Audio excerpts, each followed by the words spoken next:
Welcome to our deep dive into the world of Enrico Fermi. You sent over some excerpts from his biography, and it's amazing. He was so much more than just the atomic bomb guy, which is how a lot of people think of him.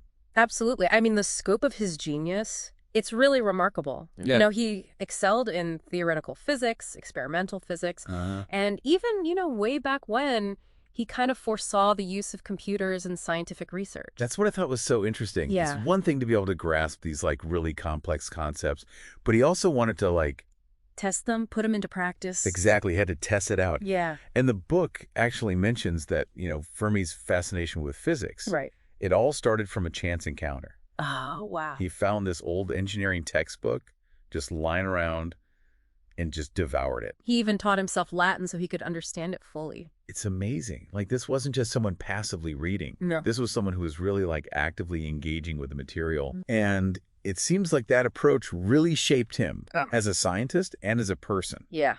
It definitely comes through in his later work, especially with what the biography calls the Via Panisperna boys. Yes, the Via Panisperna boys. Who were these guys? Essentially, this was Fermi's crew. Okay. Of just brilliant young physicists in Rome, and they were really shaking things up. Yeah, they made waves in the physics world. It's like a scientific boy band, dropping hit after hit of groundbreaking discoveries. Right. One of those hits, and forgive me if I mispronounce this, was something called Fermi-Dirac statistics. Yeah. What is that? Okay, so that's a really fundamental concept in quantum mechanics that governs the behavior of certain types of particles, which we now call fermions, named after Fermi himself. Okay. So imagine you have a concert hall with seating for 100 people. Okay. Yeah, I'm picturing it. But only 50 tickets are sold. Okay. Now, each person can choose any seat they want, but no two people can sit in the same seat. Fermi-Dirac statistics essentially describes how particles like electrons behave in a similar way. They each need their own unique quantum state, just like each concertgoer needs their own seat.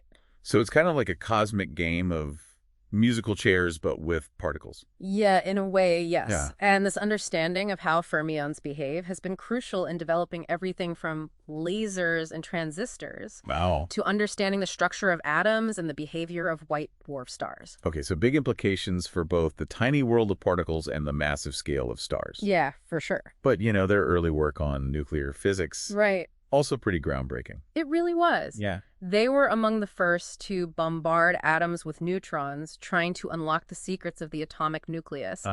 And their research in this area set the stage for what would become a pivotal moment in history, the discovery of nuclear fission. But what I think is so fascinating is that they were so close to making that discovery themselves. Right. But they missed it. They did. So what happened? Well, it was a classic case of being so focused on one outcome that you overlook another possibility. They were bombarding uranium with neutrons, expecting to create heavier elements. Okay. And they did create heavier elements, but they misinterpreted some of the results. They thought they were seeing traces of elements heavier than uranium, when in fact they'd actually split the uranium atom. So they had achieved nuclear fission, but didn't realize what they were seeing. Exactly. Wow. It wasn't until a few years later that other scientists, Otto Hahn, Fritz Strassmann, and Lise Meitner, correctly interpreted the results and officially discovered nuclear fission. And once that discovery was made, well, the world changed forever. Yeah. Suddenly there was this understanding that the atom held immense amounts of energy that could be released. Yes. And with World War II looming, the implications were huge. Yes. It was a realization that would lead to the Manhattan Project, the top secret effort to develop the atomic bomb. Right. And of course, Enrico Fermi would play a crucial role in that project. He did. So how did he grapple with that? This ethical dilemma of working on something with such destructive potential. I mean, it's a heavy burden, Right. one that many scientists involved in the Manhattan Project wrestled with. And it's clear from Fermi's writings that he deeply understood the gravity of the situation. Right. He later reflected that once knowledge is acquired, it's very difficult to suppress it. Yeah.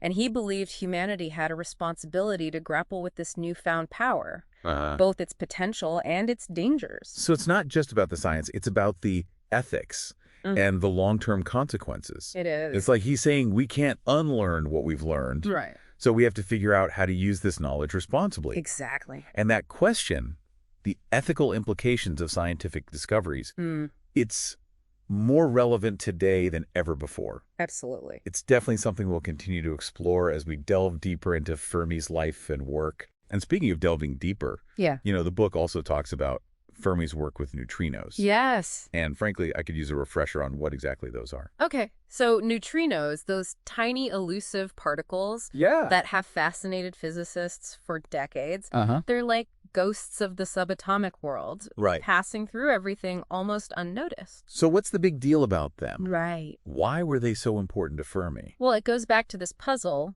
of beta decay, which is a type of radioactive decay where a neutron in an atom transforms into a proton and emits an electron. Okay, I remember that from physics class. Yeah. What does that have to do with neutrinos? Well, there was a problem. Okay. The emitted electrons didn't seem to have the right amount of energy. It was like something was missing. Okay, so where was the energy going? That's where the neutrino comes in. Okay. In 1930, a physicist named Wolfgang Pauli proposed that a new neutral particle, which he called the neutron, was carrying away the missing energy. Okay. It was later renamed neutrino. Okay. To distinguish it from the heavier neutron that we know is in the atomic nucleus. So the neutrino was like this phantom particle solving a mystery in physics. Exactly. Got it. And it was Fermi who took that idea and ran with it. In 1933, he published a theory of beta decay that incorporated the neutrino and introduced a new fundamental force. Another force. Wait, I thought there were only 4 fundamental forces. Right, there are. The strong force, the weak force, electromagnetism, and gravity. Right. But back then, they only knew about the strong force, electromagnetism, and gravity. The weak force was a brand new concept, and Fermi proposed it as the force responsible for beta decay. Okay, so Fermi put neutrinos on the map and introduced a new fundamental force. This guy was busy. He was. And his theory not only explained beta decay, but also predicted the existence of antineutrinos, which are the antimatter counterparts of neutrinos. Antimatter. That sounds like something straight out of Star Trek. It does, but antimatter is a very real thing. Okay. It's essentially matter with the opposite charge. For every particle of matter, there's a corresponding antiparticle. Okay. Like, for example, the antiparticle of the electron is called the positron. Okay. So if matter and antimatter meet, they annihilate each other in a burst of pure energy. So Fermi's work on neutrinos wasn't just some abstract theory. It led to a whole new understanding of particles, forces, and even antimatter. It did.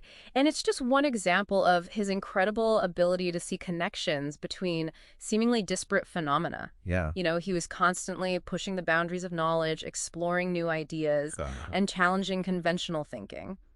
It seems like that drive to explore led him down some pretty amazing and sometimes challenging paths. For sure. We'll pick up right here with part 2 of our deep dive into the extraordinary life of Enrico Fermi.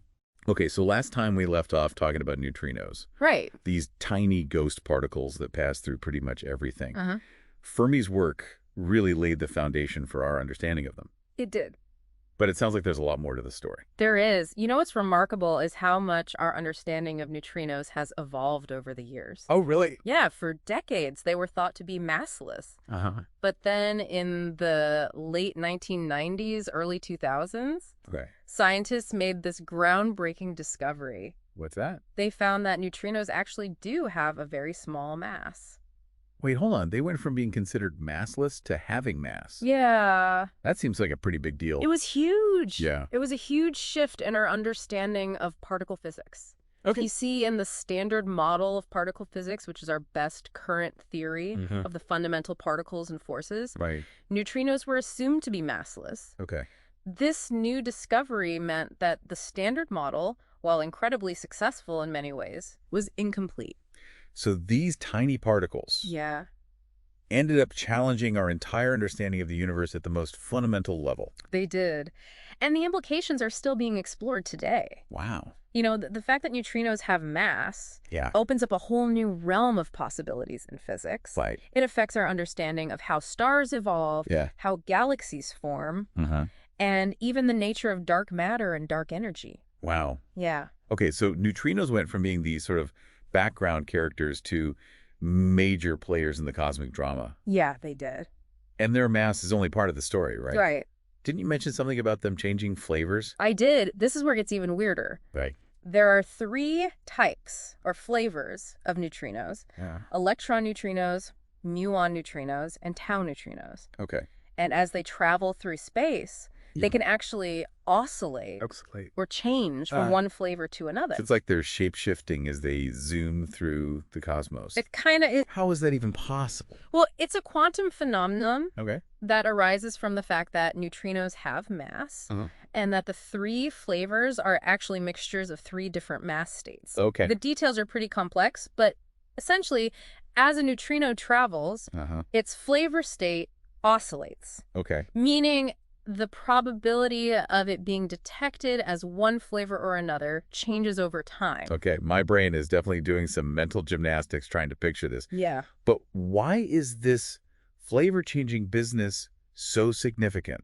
Well, for one thing, it confirmed that neutrinos have mass, which we already talked about. Right. But it also provides a window into physics beyond the standard model. Okay. You know, the specific way that neutrinos oscillate could point to new particles and forces that we haven't discovered yet. So these tiny shape-shifting neutrinos Yeah. might be holding clues to some of the biggest mysteries in the universe. They might. And scientists are building these massive detectors deep underground and in the ice at the South Pole, trying to catch these elusive particles and study their oscillations in more detail. It's amazing to think that something so small can have such a huge impact on our understanding of the universe. It is. And it all goes back to Fermi's pioneering work. Yeah. You know, his theory of beta decay and his recognition of the neutrino's importance laid the groundwork for all these amazing discoveries. It seems like Fermi had this knack for seeing the potential in things that others might overlook. He did. Like he even saw the future of computers and science long before they were widely used. He did. He recognized that computers could be powerful tools for simulation and calculation, allowing scientists to model complex systems and test theories in ways that were previously impossible. And that's not even mentioning his work on the Manhattan Project, Right. which is where things get even more complex, both scientifically and ethically. Yeah. How did he reconcile his brilliant scientific mind with the creation of such a destructive weapon? I think that's a question that many people have grappled with. Yeah. And I don't think there's a simple answer. Right. But it's clear that Fermi was deeply aware of the ethical implications of his work. He later became an advocate for the peaceful use of nuclear energy, believing that this powerful force could be harnessed for the good of humanity. So it's not just about the science itself, but also about how we use it. It is. How we grapple with the consequences of our discoveries. Yeah. And that brings us back to that key takeaway about Fermi's legacy. It's not just about what he discovered. Right. It's also about how he thought. Yeah. How he approached problems, how he saw connections that others might miss. Exactly. And one of his most famous examples of this is something called the Fermi paradox. Right, the whole "where is everybody?" question about extraterrestrial life. Exactly. It always blows my mind how a simple question like that can lead to such deep and profound discussions. It is. It's a question that has captivated scientists, philosophers, and science fiction writers for decades. Yeah. And it all stemmed from Fermi's simple observation. That given the vastness of the universe and the sheer number of stars and planets out there, it seems statistically improbable that we're alone. So if the universe is teeming with possibilities for life, why haven't we encountered any evidence of it yet? That's the paradox.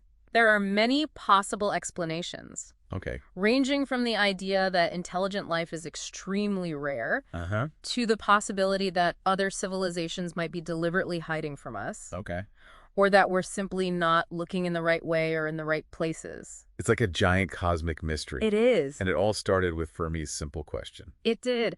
And it's a testament to his ability to think big. Yeah. To consider the implications of scientific discoveries on a grand scale. But, you know, it wasn't just about thinking big. Right. Fermi was also known for his ability to break down complex problems into simpler ones. He was. To use his intuition and estimation skills to get to the heart of a problem. He had a real knack for what we call Fermi estimations, where you make educated guesses based on limited information to arrive at a surprisingly accurate answer. Like that famous story about him estimating the power of the Trinity atomic bomb test? Yes. By dropping pieces of paper and observing how far they were blown by the shockwave. Exactly.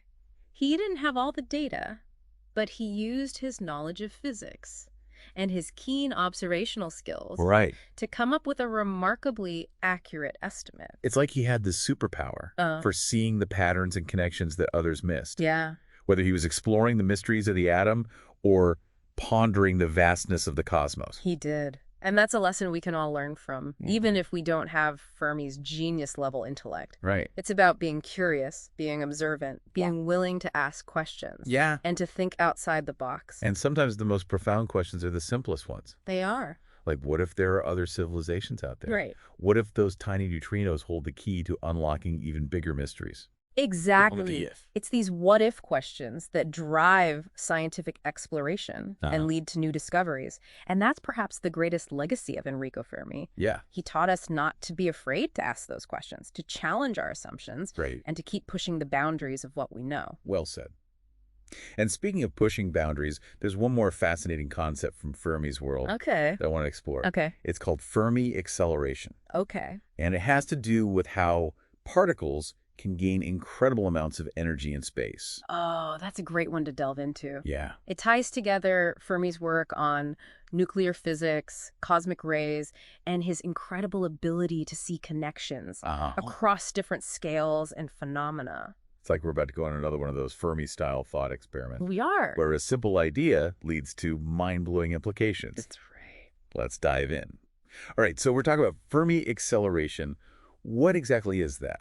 It's a process where charged particles like protons or electrons can be accelerated to incredibly high energies as they interact with magnetic fields in space. So like a cosmic particle accelerator. That's a great analogy. Imagine a giant game of cosmic pinball, right? Okay. You've got these charged particles zipping around in space, and they encounter these massive clouds of magnetized gas. Okay, I'm picturing it. Each time a particle encounters one of these magnetic clouds, it gets deflected and accelerated. Okay. Sort of like a pinball bouncing off a bumper. Right. And over time, these repeated interactions can boost the particle's energy to astronomical levels. So the longer they bounce around, the more energy they pick up. Exactly. And we're not talking about small energy boosts here.